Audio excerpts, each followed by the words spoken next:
Kitoni and the panel. Hi, Lanai. I read your columns in the West, and I find them riveting and discerning. I'm a baby boomer, and I believe responsible for half the problems in the world. But I think I was raised up right, with a spare the rod and spoil the child approach.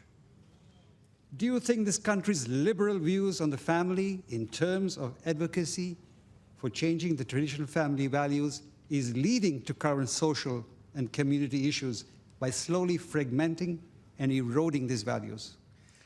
We might come back to you in a minute to find out a little more about where you're coming from there, but Lanai, let's go to you. I think the gist of it is right. Once again, it was one of the big divisive issues, traditional family values. I'm very pleased you're reading my columns, Philip, so thank you so much for that. But I don't think that I necessarily agree with that. I don't think that, the current debate that we're having is causing issues in traditional families or issues with the way that we raise our children. I think there are many different forms of families. The Hilda's data that came out recently showed that I think 41% of family makeup are still a couple and a child. So, and I just think we all grow up in different situations. Well, you certainly did. You grew up in foster care for the most part. I was made a ward of the state at age 5 and lived with my grandparents, for a bit, and then went out into out-of-home care.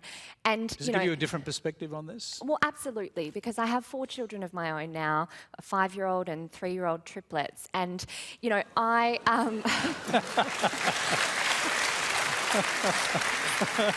a round of applause and possibly a medal, but anyway, go ahead. Maybe just some more sleep. But my motivation with them is to raise them as good people. And I think that that's what matters most, is how we're raising our next generation, not whether they grow up in a same-sex family or they grow up in a single mother family or a single father family. It's about the values that we're instilling in our children. So I just think, people will be advocates of a traditional family, people will be advocates of, a more diverse family, but I think we all need to raise our families how we want and care about the children that we're raising. So Hannah, great. This was another one of those ones that really split the nation. The question was, the decline of the traditional family has the decline of the traditional family made Australia worse? 46% agreed that this decline has made Australia worse. 37% disagreed. In the people who felt strongly about this, 21% strongly agree it's worse. 19% strongly disagree. So again, in the strong opinions, it's very close. What do you think? Again, you can reflect on your own family life, actually, if you'd like. Yeah, sure. Look, I had a great-grandmother, a Noongar grandmother, Ethel Woyang, and I was just so lucky to have the love of my grandmother. And in the Aboriginal world, your mother's sisters are also your mother. We don't have the nuclear Western family, and our families have suffered from the breaking down of the families through the mission genocidal history, which lasted up till the 60s basically, or even since that time.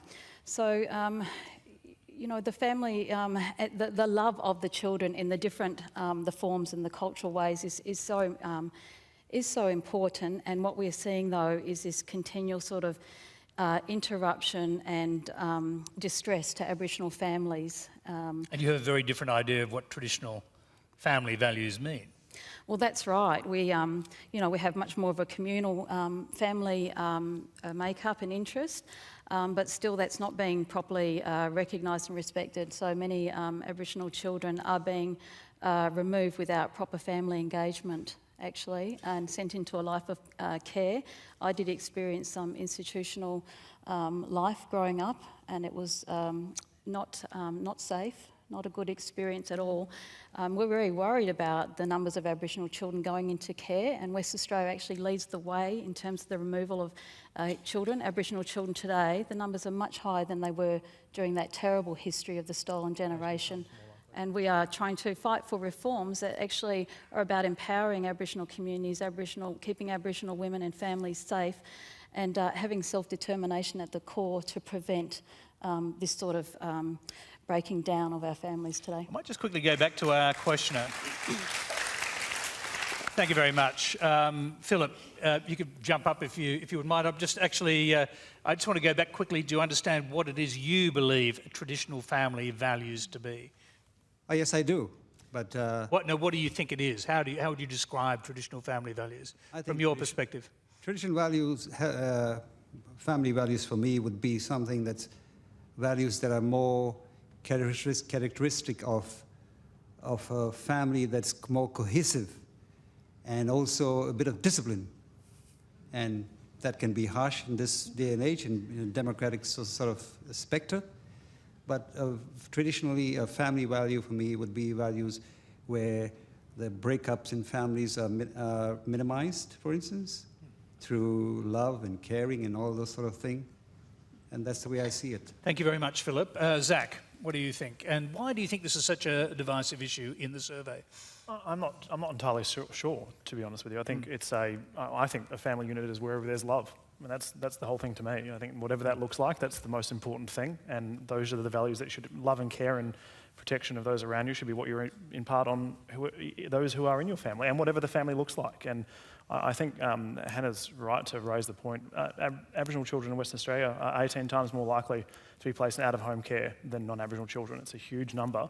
And I think the idea of empowering Aboriginal women and Aboriginal communities in particular is really important to try and to stop that happening and reverse it. That's a reflection of that love that exists in those communities as well. And also, also Western Australia has very low permanency rates and adoption rates. So, you know, that makes a real big difference in a child's life as well in terms of getting permanency and stability. So, you know, there is a lot of work that needs to be done here. Dylan, what do you think? I agree wholeheartedly with everything that's been said on the panel. I think that, you know, often the traditional family values get brought out to say, you know, you've got a mum and a dad and this and that and nothing can change, and if you do that, society's going to collapse, and it hasn't happened and it never will. I agree, it's all love, it's all care. I'm extremely fortunate to come from a really great family. I've got two great parents, they're watching right now. And your grandma. And my grandmother and family right around, and I've been extremely lucky to have a strong family, and you know, that is something that has benefited me, and people that don't have that, you know, no fault of their own, it has a big impact in people's lives. So I don't disagree with that notion. I think that there has been periods in history that, you know, traditional family values have been broken down, especially, you know, when we talk about First Nations people. They've been broken down since, you know, January 26, 1788. And things have started to break up that way, but things are not breaking up when it comes to things such as same-sex marriage and things like that. It's definitely not. Anne, I'll just quickly go to you on this. And do you think that underlying this division is religious beliefs? That's a tough one, Tony. I'm really, to be honest, not quite sure what traditional family values are, because I was the kind of mother that would have put a tracker on her sons if she could. We have a very traditional kind of family setup. I kind of do most of the cooking. My husband opens doors for me, but he's my third husband.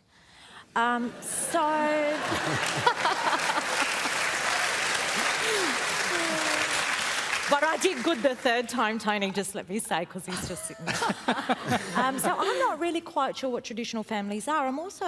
I think these are very fluid concepts, and they change with generations, and they change with even as traditional religious values change as well. I mean, we've seen that with the church. Some churches now becoming more accepting of marriage equality, performing same-sex marriages and so on and so forth. So, you know, I think these are fluid concepts, and that we should be prepared to talk about them in fluid ways as well.